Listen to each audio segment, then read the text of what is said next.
మహాగణాధిపతే నమః. శ్రీ గురుభ్యో నమః. శ్రీమాత్రే నమః. ప్రేక్షకులందరికీ స్వాగతం. రవి గ్రహ మార్పు. ఈ రవిగ్రహ మార్పు అనేది మనకి 17/12/2023 నుండి 14/1/2024 వరకు ఈయన ధనుస్సు రాశిలో సంచారం చేయడం అనేది జరుగుతుంది. దీన్నే మనకి ఎప్పుడైతే రవి మనకి ప్రతి నెల ఒక్కొక్క రాశిలోకి ఈయన సంచారం చేయడం అనేది జరుగుతుంది, దాన్నే మనం రవి సంక్రమణంగా చెప్తాం. అందులో భాగంగా మనకి ధనుస్సు రాశిలోకి ఎప్పుడైతే రవి సంక్రమణం జరిగిందో దాన్ని మనం ధనుర్మాసం, అప్పటి నుంచి మనకు ధనుర్మాసం మొదలవుతుందని చెప్పవచ్చు. అయితే ముందుగా ఈ రవి ధనుస్సు రాశిలోకి సంచారం చేయడం వల్ల ద్వాదశ రాశుల వారికి ఎటువంటి ఫలితాలు ఉంటాయనే విషయాన్ని తెలుసుకునే ముందర అసలు రవి కారకత్వాలు ఏమిటి అని చూసుకున్నప్పుడు, రవి గ్రహంగానే చూసుకుంటే మన నవగ్రహాల్లో కల్లా మొదటిగా మనం ఈ రవిని చెప్పుకోవడం అనేది జరుగుతుంది. అయితే రవి వచ్చేటప్పటికి పురుషగ్రహంగాను, అలాగే క్షత్రియ జాతికి సంబంధించిన వాడు ఈయన. అలాగే ఈయన గుణం కూడా రజోగుణంగా చెప్పడం అనేది జరుగుతుంది. అలాగే రవి యొక్క గ్రహకారకత్వ స్వభావంగాని చూసుకుంటే ఈయనకి ఒక్కోసారి కొద్దిగా కోపం, కొద్దిగా పాప స్వభావం, అలాగే ఏదైనా సరే స్థిరంగా ఒక నిర్ణయం తీసుకున్నప్పుడు స్థిర స్వభావంగా ఉండడం అనేది జరుగుతుంది. అలాగే ఈయన ముఖ్యంగా కానీ చూసుకుంటే ఈ సూర్యుడు మనకి సింహరాశిలో ఉన్నప్పుడు 20 డిగ్రీలలో ఆయనకి మూల త్రికోణంగా మనం చెప్పడం అనేది జరుగుతుంది. అలాగే మేషరాశిలో ఈయనకి ఉచ్చస్థితిగాను, అలాగే తులారాశిలో ఆయన నీచ పొందడం అనేది జరుగుతుంది. కుజుడికి సహజంగా ఈ యొక్క మనకి ఏదైతే రవి ఉన్నాడో రవికి కుజ చంద్ర అలాగే గురువు మిత్ర నక్షత్ర అంటే మిత్రగ్రహాలుగా మనం చెప్పడం అనేది జరుగుతుంది. ఇంకా ఈ రవి యొక్క గ్రహ గుణగణాలు కానీ తెలుసుకుంటే ఈయనకి కుండలి మొహం కలవాడు, అలాగే రక్తవర్ణం, పొడగరి గోధుమ వర్ణం కలిగిన జుట్టు ఎక్కువగా కలిగి ఉండడం అనేది జరుగుతుంది. అలాగే ముఖ్యంగా ఈయన శరీర అవయవాల్లో గుండె, అలాగే పురుషుడికి కుడి కన్ను, స్త్రీలకైతే ఎడమ కన్ను, అలాగే ఇలాంటి వాటికి సంబంధించింది. అలాగే ఈయన ముఖ్యంగా కానీ చూసుకుంటే సూర్యప్రభావం ఎక్కువగా ఉన్న వాళ్ళకి కాస్త ఆత్మాభిమానం ఎక్కువగా ఉంటుంది, చురుకుదనం ఎక్కువగా కలిగి ఉండడం అనేది జరుగుతుంది. అలాగే సంఘంలో వీళ్ళు చేసే వృత్తి ఉద్యోగ వ్యాపారాల పరంగా వీళ్ళకి ఎక్కువగా వెయిటేజ్, అంటే వీళ్ళకి ఎక్కువ గౌరవము, అలాగే పలుకుబడి ఇలాంటివి ఎక్కువగా ఉండడం అనేది జరుగుతుంది. చక్కని ఆర్థికాభివృద్ధి ఉంటుంది.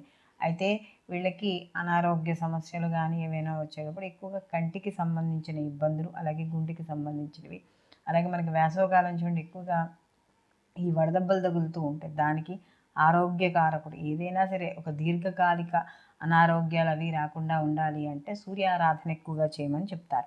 అలాగే రవి కూడా చూసుకుంటే ఈయన ఆత్మకారకుడు, అంటే ఎక్కువగా ఈయన తండ్రికి సంబంధించింది, అలాగే శక్తికి, ప్రతాపానికి, శౌర్యానికి దానికి సంబంధించిన వాడు ఈ యొక్క రవిగా మనం చెప్పుకోవచ్చు.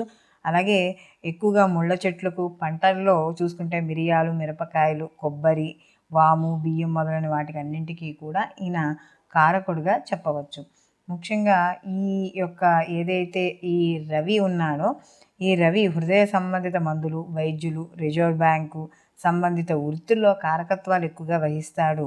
అలాగే ఈ ఆకాశానికి సంబంధించిన వాటి అంటే విమానాలు, విమానాశ్రయాలు, ఖగోళము, అలాగే విమాన చోదకులు అంటే మనకి పైలట్ ఉంటారు కదా వాళ్ళు, ముఖ్యంగా విద్యుత్ సంబంధిత విద్యుత్ ఉత్పత్తి, భూకంపాలు, ఆకాశవాణి, ఇలా అంటే ఈ ప్రచార మాధ్యమాలు ఉంటాయి కదా వాటికి సంబంధించిన వృత్తులు, ఇలాంటి వాటికి అన్నింటికీ కూడా ఈ యొక్క రవి కారకుడుగా మనం చెప్పవచ్చు. కాబట్టి ఇలాంటి రవి కారకుడు ఈ గ్రహాలు కానీ చూసుకుంటే మనకి సూర్యారాధన, ఎవరైతే మనకి ఈ దీర్ఘకాలిక వ్యాధులు వాళ్ళు ఉన్నవారు సూర్యారాధన ఎక్కువగా చేయమని చెప్పడం అనేది జరుగుతుంది.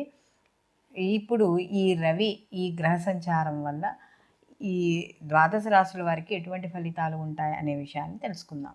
కన్యారాశి వారికి కానీ చూసుకుంటే ఈ రవి తృతీయ స్థానం నుండి చతుర్థ స్థానానికి ఆయన సంచారం చేయడం అనేది జరుగుతోంది. అయితే ఎప్పుడైతే ఇక్కడ చతుర్థ స్థానంలో రవి సంచారం చేస్తున్నాడో సహజంగా మనకి తల్లి, అలాగే వాహనము, గృహము, భూములు ఇలాంటి విషయాల్లో కాస్త కొద్దిగా జాగ్రత్త వహించుకోవాలి. తల్లి ఆరోగ్య విషయాల్లో కాస్త జాగ్రత్త వహించాలి. అలాగే ఇక్కడ కూడా ఈయన చతుర్థ స్థానంలో ఉన్నప్పుడు కూడా ఈయన ఏదైతే మనకి కార్యక్రమాలు ఉంటారో కార్యక్రమాల్లో విఘ్నాలు ఏర్పడడం అనేది జరుగుతుంది. అలాగే ప్రయాణాలు, ఎందుకంటే వాహనాలు మనకి చతుర్థ స్థానం వచ్చేటప్పుడు కూడా వాహనాలు ఇవి కాబట్టి వాటి మీద వెళ్ళేటప్పుడు జాగ్రత్త వహించాలి.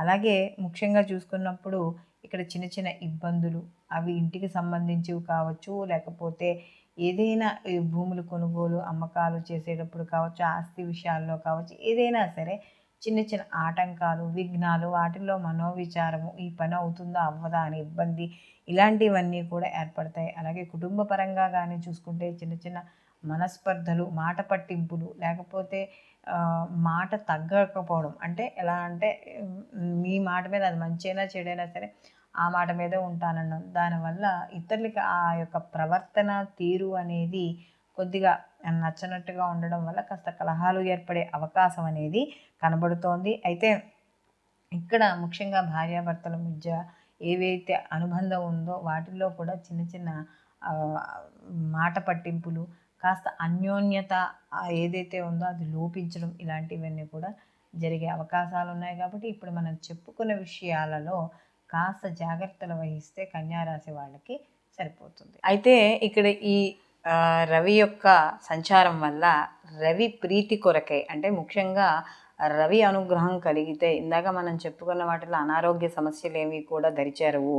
ఆర్థిక అభివృద్ధి కానీ అన్ని రకాలుగాను కూడా వీళ్ళకి అనుకూలంగా ఉంటుంది. ప్రతి పనిలోనూ కూడా ముందుకి వెళ్ళడం అనేది జరుగుతుంది. కాబట్టి ఈ రవి ప్రీతి కొరకై, ఎందుకంటే సూర్యుడికి పళ్ళు ఉండవంటారు, అందు గురించి ఎక్కువగా వీనికి పాయసాన్ని చేస్తారు. అంటే గోధుమతో కలిపిన పాయసాన్ని కానీ, కొంతమంది అన్న పాయసాన్ని కానీ చేయడం అనేది జరుగుతుంది. ఎక్కువగా గోధుమలు అనేవి రవిగ్రహానికి సంబంధించిన ధాన్యం కాబట్టి గోధుమ రవ్వ ఉంటుంది కదా, అది బెల్లము నెయ్యి కలిపిన దాంట్లో కాస్త సుగంధభరితంగా ఉండడానికి కాస్త మనం ఏవైనా యాలకులు, ఇలా జీడిపప్పులు ఇలాంటివి ఏమైనా వేసుకొని చేసుకోవచ్చు. లేకపోతే గోధుమ బెల్లంతో కలిపి చేసిన పాయసాన్ని నివేదనగా చేయాలి. అలాగే రాగి పాత్రలు కానీ, రాగి చెంబుతో నీళ్లతో కానీ సూర్యుడికి అర్ఘ్యం అనేది ఇవ్వాలి. అలాగే రాగి ప్రమిదిలో కానీ దీపం పెట్టి సూర్యుడికి అక్కడ మనం చేసిన, అలాగే రాగి విగ్రహారాధన చేసిన రవిది, ఇలాంటివన్నీ కూడా విశేష ఫలితాన్ని ఇవ్వడం అనేది జరుగుతుంది. అలాగే ఇక్కడ ఆదివారాలు నియమాలు పాటించడం, అలాగే ఆదివారం నాడు మద్యము, మాంసము ఇలాంటి ఏవైతే పనులు ఉన్నాయో ఇలాంటివి చేయకుండా ఉంటే మనకి సూర్యానుగ్రహం కలగడం అనేది జరుగుతుంది.